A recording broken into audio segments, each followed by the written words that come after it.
Dito na tayo sa utos ng Pangulong BBM. Itigil na ang Pogo. Pogo, wala na Pogo. Ang Philippine Offshore Gaming Operation sa bansa. Dahil sakit na sa ulo ito. Problema na talaga ito. Yung sinasabi ni BBM.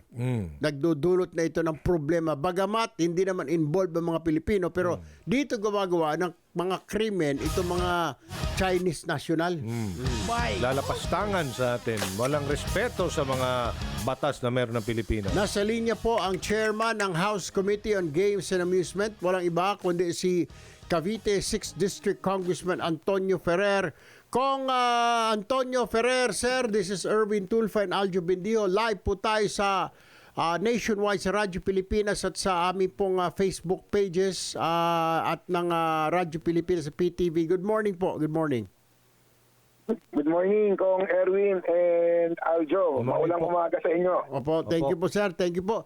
Sir, reaction lamang po. Hindi po ba kayo nagulat or talagang you see it coming na sa talumpati ng Pangulo dahil po dito sa kaliwat kanan, pagin tayo, nag-iimbestiga na tayo sa Kongreso, nakita ba ninyo na parating na ito at it's high time na talaga na itigil na itong Pogo na ito sa ating bayan, Kong, bilang chairman ng Games and Amusement, sir? Kong, it's high time pero kahit ako, nagulat din ako sa sinabi ng Pangulo. Akala ko, i-weigh pa rin niya yung pros and cons eh. Pero I think nagdesisyon na siya na talagang it's high time na itigil na totally. Sa atin. Sa iyong stand, Mr. Chairman, ano ho ang tingin ninyo? Tama po ba ang desisyon? Kasi may mga nagsasabi naman may pros and cons. Ngayon, mawawalan tayo ng parang 42 billion yata ang collection sa Pogo. Pero ang sinasabi naman, 42 nga, pero puro sakit ng ulo, napakadami mga Chinese national na mga hindi rehistrado, may mga kidnapping, etc., sexual something online. So lahat ng pag pinagsama-sama mo raw, mukhang mas mananaig pa rin yung problema, Mr. Chairman. Tama po kayo, Kong Erwin, kasi sabi ko nga, unquantifiable yun eh. Opo. Yung epekto niyan hindi lang sa atin, pati sa ating lipunan. Opo. Yung pinakita lang na video sa torture, hindi regular sa kultura natin 'yan. May matuto pa yung mga kababayan natin gumawa ng mga kalokohang ginagawa nila. Alright. Okay. Mr. Chairman, may mga nagtatanong din po na nawala na raw po dati ang online narinig ko po yung isang hearing sa Senate na pinapaliwanag po ni PAGCOR Chair Altenco na sa online sabong po yata kumikita ng X amount of billions of pesos ang dinadala po ng online sabong, pero pinatigil na ng Pangulong Duterte ito because of social issues at hindi na rin binuksan ng Pangulong Marcos. Ngayon naman po itong Pogo, parang ganun din po, puro sakit ng ulo, kriminalidad, etc. Ang tanong ho natin dito, sir, kayo po ba open naman kung magbukas ang PAGCOR ng iba pang uri ng mga gaming na hindi naman nakakasira ng buhay ng mga kabataan, Mr. Chair?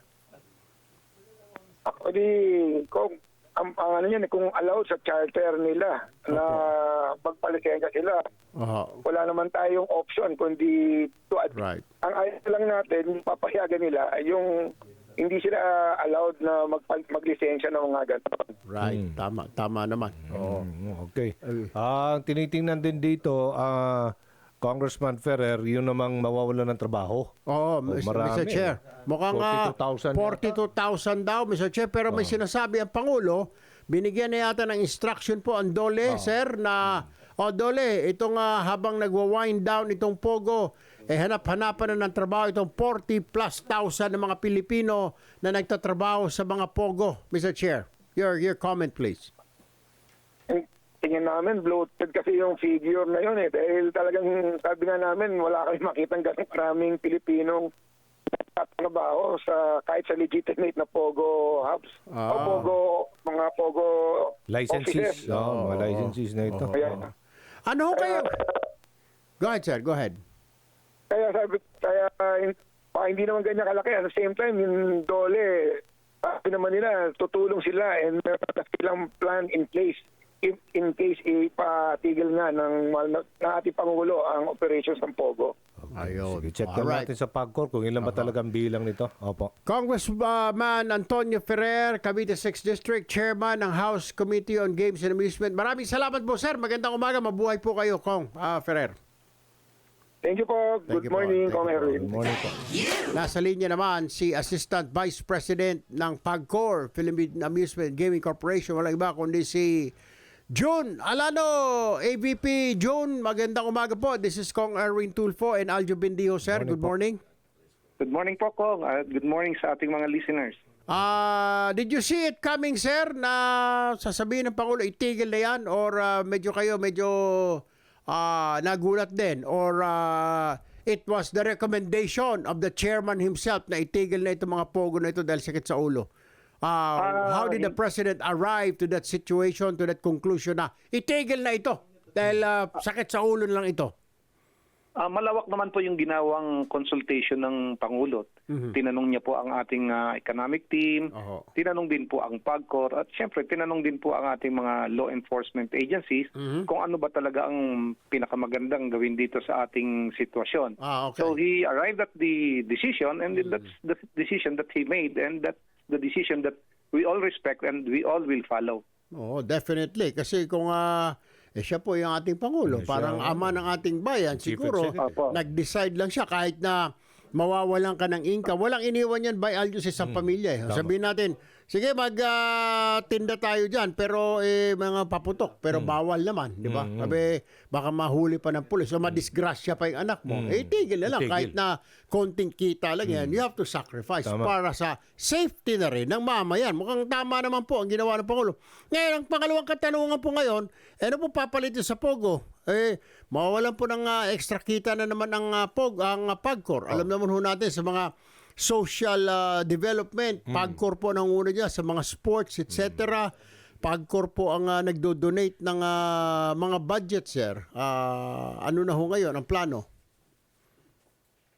Siyempre po, ang tinatanggap na po natin ang desisyon at magkakaroon nga po yan ng impact sa financial performance ng PAGCOR. Opo. Pero meron pa namang tayo mga ibang alternative sources of revenue at doon po tayo tututok para mapagtakpan po natin kung ano man po yung magiging kawalan sa ating internet gaming licenses. Pero ang mas concern nga po talaga natin yung mga mawawalan ng trabaho. At yan naman po ang paulit-ulit na sinasabi ni Chairman Altenco sa mga pagdinig ng Senado at ng Kongreso.